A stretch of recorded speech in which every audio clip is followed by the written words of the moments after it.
$1 million for him. It's a lot of money. I supported him. He lost. He let us down. But, you know, he lost. So I never liked him as much after that because I don't like losers. But Frank, let me get to it. He hit me. He's not a war hero. He's a war hero. He's a war hero. 5.5 years. He's a war hero because he was captured. I like people that weren't captured, okay? You remember the reaction when that happened last summer, right? I mean, not just like the broad reaction in general. You remember your own reaction when you first saw that, right? I mean, whether or not you like John McCain as a politician, whether or not you wanted him to be president when he ran for president in 2008, that comment from Donald Trump was like, dude, whoop, where did that come from? Not a war hero? John McCain spent 5 years getting tortured in a North Vietnamese prison, and he behaved with astonishing heroism as a POW. Right? Anybody who knows anything about John McCain knows that. Who would even think to slander that part of John McCain's record? Who would think to slander him as not a hero? Right? Somebody who ought to be ashamed for having been shot down. I like people who weren't captured. Who says that? I mean, beyond that, at the personal level, I mean, what person running for office would think that uttering a slur like that against John McCain is something that would go over well? It would land well. People would go, uh-huh, when they heard it. It would help them out politically. I mean, whether you're a conservative or a liberal or neither, anybody who lives in the real world and operates within the general realm of a normal understanding of news and biography and politics would never say something like that about John McCain. Because not only would they not think it in the first place, they would know that it wouldn't make any sense if they said it, that it would upset people to hear it and would reflect poorly on them, regardless of how it reflected on John McCain. Right? The only place where a comment like that would make sense, might even make political sense, is in one particular fever swamp of the online right wing. Because at a place like Breitbart.com, this really is how they talk about Senator John McCain. John McCain may have finally lost it. Maybe he's just jealous that a fellow senator can actually stand, talk, and refrain from urinating for over 12 hours, let alone 12 minutes. What? McCain is letting his personal peak and myopic worldview cloud his already questionable judgment. I mean, attacking John McCain the way that Donald Trump did, it really does make no moral or political sense from any normal worldview. But in places like Breitbart.com, sure. There, at Breitbart.com, John McCain's no hero. John McCain's a scoundrel who needs to be debunked. John McCain's a disgrace, a weakling. You go back even further. Go back to the first time that Donald Trump, the celebrity, tried to make political hay out of President Obama supposedly having a fake birth certificate. Trump got a lot of attention for doing that in 2011 and 2012 when he was thinking about running for president in 2012.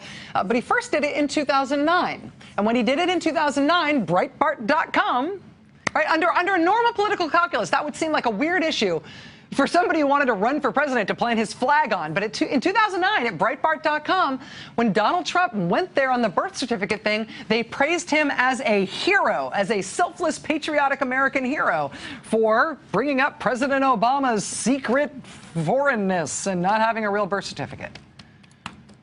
It's really specific and interesting when you look at it. For years, the stuff Donald Trump has crusaded on that made the least sense when you looked at it through a normal political lens, for years, the stuff that has upset people the most in the moment and that has seemed most inexplicable in terms of where it came from, for years, the place where he has apparently learned those facts and found uncritical cheerleading political support for it, while the rest of the normal political world looked on baffled, was Breitbart.com. After the Republican convention this year, after House Speaker Paul Ryan chaired the convention on Trump's behalf and oversaw the nominating process for Trump, and he spoke at Trump's convention and he got dragged kicking and screaming to formally endorsing Trump for president. He said he would vote for Trump for president. After all of that, Trump came out after the convention, shocked everybody by complimenting the guy who was running against Paul Ryan in his home district in the Republican primary this month. Trump said he thought that guy was a great guy and was running a great campaign. He said that he, Donald Trump, wasn't quite sure he'd be able to endorse Paul Ryan in that race. He had to think about it. That was weird. Where did that come from, right? How could that possibly make any political sense? Well, at Breitbart.com, in that time period, this is what was going on. Speaker Ryan failing leadership test. Paul Ryan running scared in final days ahead of primary election. 11th hour, Paul Ryan scrambles to explain away trade policy effects on Wisconsin workers. Paul Ryan bows down to nationalist populism as his career flashes before his eyes. His career was not flashing before his eyes. The guy running against him didn't even get 20% of the vote. But there is this one fairly obscure and fairly particular fantasist corner of the conservative media that I think is a pretty good decoder ring for what is otherwise inexplicable about Donald Trump's political behavior. The stuff that he does that doesn't make sense even from a normal Republican perspective often does make sense if he's a person who was reading Breitbart at the time. Remember him fighting with the Fox News host who's named Megyn Kelly? And fighting with Fox News itself over the debates in the Republican primary and them being biased against him. I mean, that sort of made no sense, right? For a Republican who really needs Fox News as the official Republican TV network to be on his side during the primary. It makes no sense to attack their primetime hosts in that network. It makes no sense unless the world you live in is Breitbart.com, which at the time was running stories like this. Trump loses zero ground after Fox's unfair, unbalanced attack in debate. Fox News' host, Megyn Kelly, legitimizes war on women, the arrogance of power, Megyn Kelly's, quote, good journalism. That's what's going on at Breitbart.com. And so, yeah, Trump gets out there and says, oh, Megyn Kelly, she's terrible. Fox News is terrible. Everybody knows it's terrible. The fact that this is the political landscape that Donald Trump rides through every day, that these are where he gets his facts. This is what he thinks is normal news. The fact that he thinks this is the real world of news and politics, that goes some distance, I think, to explaining some of the even really dark, really troubling stuff about how he's behaved as a candidate. One of the most upsetting things, I think, to a lot of people about Donald Trump's campaign for the presidency is that repeatedly, and over a long period of time, he has retweeted or approvingly cited a bunch of different white supremacists and neo-Nazis online. And that's a strange thing that Trump has done. It'd be one thing if he'd done it once by accident, but he's done it a whole bunch of times. Normal Republican politicians don't do that. They don't even really accidentally do that. And I say this as somebody who's done a lot of reporting work connecting the very far right to the supposedly mainstream right. But Donald Trump is different. He consistently seems to bump into white supremacists online, and he consistently seems to come across neo-Nazi stuff that he likes, and that when he sees it, he thinks it'll resonate with his followers. That's not normal Republican politician behavior. That is Donald Trump's repeated pattern. And that is not strange, given the landscape at Breitbart.com. Here are some of the lowlights of one of Breitbart.com's editors online. Famously, last month, their technology editor was banned for life from Twitter for leading a campaign of deliberately racist and sexist abuse targeted at the comedian Leslie Jones, one of the lead actors in the new Ghostbusters movie. It's a strange thing that a presidential candidate has white supremacist and neo-Nazi stuff resonate with them. And they think it's normal enough that it will resonate with their audience, and they retweet it, and right? It's less weird if it turns out that the presidential candidate is operating from the mindset of Breitbart.com, which would run a headline like this about the Weekly Standard editor, Bill Kristol. Bill Kristol, Republican spoiler, renegade Jew, prepares third-party effort to block Trump's path to the White House.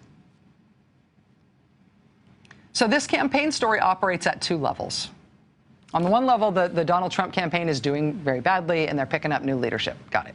On the other hand, this is a bigger story because there's been so much stuff about the Trump campaign and his behavior as a candidate and his worldview that has been absolutely inexplicable in terms of normal politics and a normal understanding of how other people see the world. But it does come from a place. It comes from a specific place.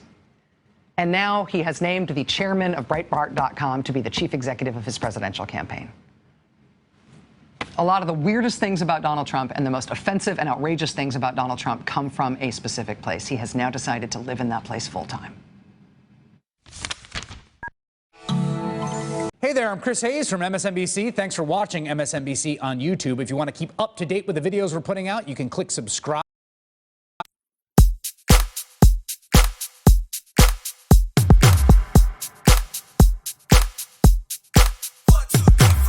I'm feeling selfish, baby, losing my mind.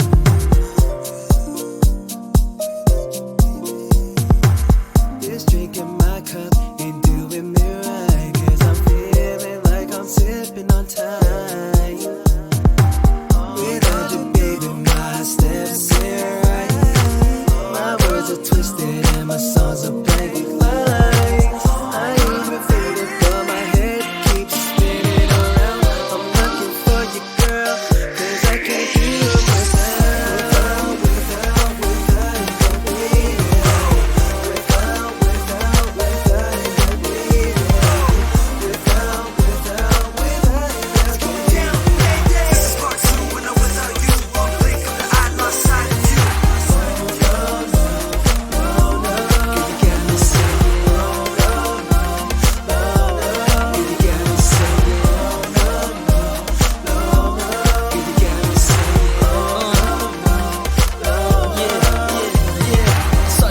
back in time with my mind. Play it back, girl, rewind.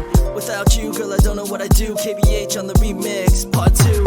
I can be your morphine, take away the pain. Be a Superman, yeah, save you from the lanes. You're my Wonder Woman, girl, you got me on your rope. Hope you never, never let me go. I'm just trying to let you know the way you make me feel, Mr. Incredible. Search you out like yoga, my last girl. Got my heart, I'm drowning in your love. You're my oxygen, can't never get enough. All the small things I would do for you. Back flips, front flips, 182. In the blink of an eye, lose sight of you. Life isn't worth living if it's without you.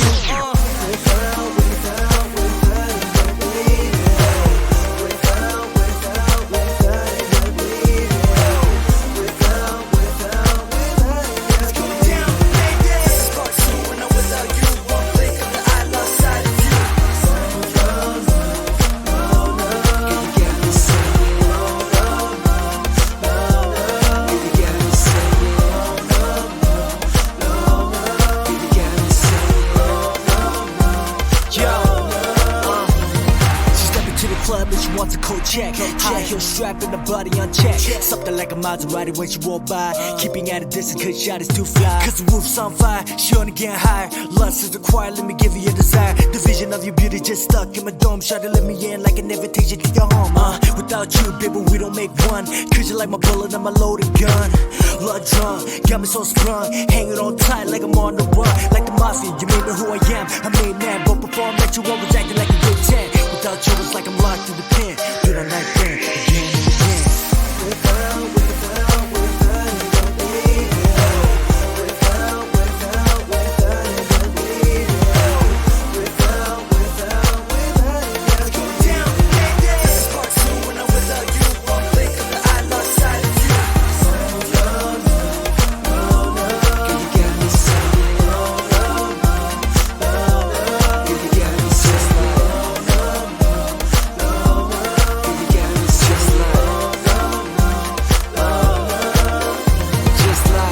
Yo, I'm getting a little closer. I'm one step away from this point to approach her. I'm fighting for her love in this war, I'm a soldier. Bang, bang, game not giving up on the girl that I love. I will take the fall when push comes to shove. I can see the future when I look into her eyes. Memories fly by like days of our lives. Girl, I miss you, and I want you, and my conscience says that I need you. The only letters I can say is why I owe you. Girl, you kept the heart beating, this is why I owe you. You got me chopped, this screw.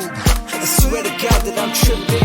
Without you, girl, I got insomnia. I can't sleep cause my kiss is getting on to you.